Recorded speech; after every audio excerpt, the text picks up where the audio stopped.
Hi, Seth Rosenblatt at GetGeeked SF, and I'm here with Randy, and we are talking about the SingleCue, a motion sensor-enabled control. Hey, Seth. So, what can SingleCue control? So basically, we have a database of over 100,000 devices. So almost any entertainment devices you have at home, you can imagine that controls it. And if for some reason we don't have it, you can teach it. So both IR and Wi-Fi devices. Very cool. How long has it been on the market? So we just launched this second version about 2 weeks ago, middle of October. Great, great. And what does it cost? It retails for $149. It would seem to me that using gestures to control your devices would be difficult if you're not within range of the sensor, but with SingleCue that's different, right? So do have to be in line of sight. There is an angle here, but it covers all of your living room, so about 67 degrees and up to 14, 15 feet. So obviously when you're in the entertainment space or in the living room, you want to be in front of the TV while you're using it. Sure. So this is a great product for entertainment.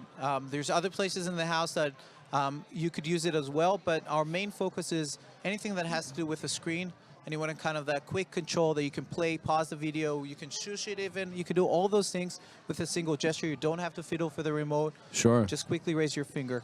Can you show me and show our viewers some of the gestures that you use to control?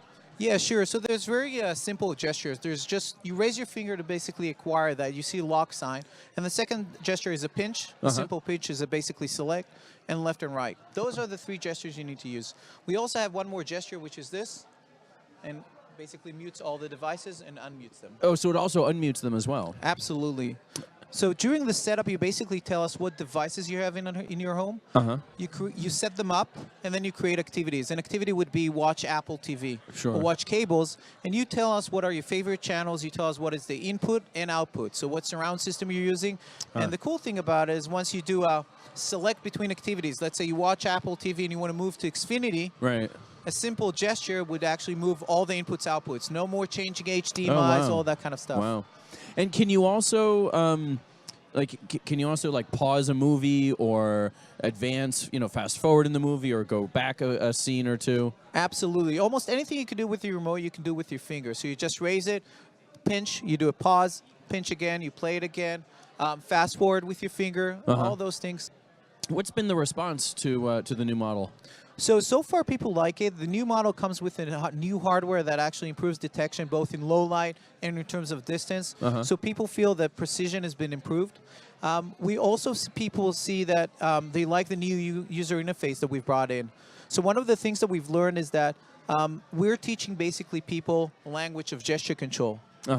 So we wanted to introduce in this new product, what we're doing is we have an interactive tutorial that actually tells you if you're doing the gestures right. Okay. And if for some reason you're not doing it, it'll tell you that, or get you help with our customer service that through video can just show you if you're doing it wrong, to just show you how the gestures are done. Are there any plans to be able to teach it or customize gestures? Absolutely. We are not at the point where we allow you to customize, but it's definitely a point of level of customizations. We are adding more discrete gestures, and you'll see that in the next few weeks even. Okay. We are adding all the time devices. And yes, in our next, future versions, absolutely, we can be able to do more customization to the people who are in front of us. If it's you or your spouse, like what are the favorite channels that they're watching, all those things we can do. Sure. Some of the cool features, we actually add a control layer of app through the app, so you can also control that through the app. That's one of the key things that we're going to be introducing in the next couple of weeks. Got it. I've got to ask, because the possibilities with a device like this, I think, are really quite broad. What's the strangest request that you've gotten from a customer or a user to be able to do with it? It's a tough one. A lot of customers ask us to control some of the devices that we've never heard of. Okay. So you start searching for that device and kind of figuring it out. Even coffee machines, they wanted to just make some coffee in the kitchen. But most of them just want more simple things.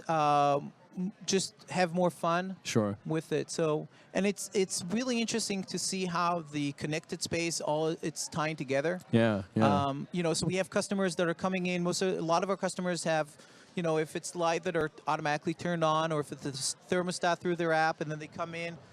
They might talk to one of their devices through voice. And when they just sit on the living room, they sit on the couch, they want to watch TV, kind of put their legs down. Sure. Just raise their fingers. So that kind of different interactions and different interfaces, which is I find it really cool. Cool. All right. Well, thanks a lot, Rand. Appreciate it. Thank you very much, Dave.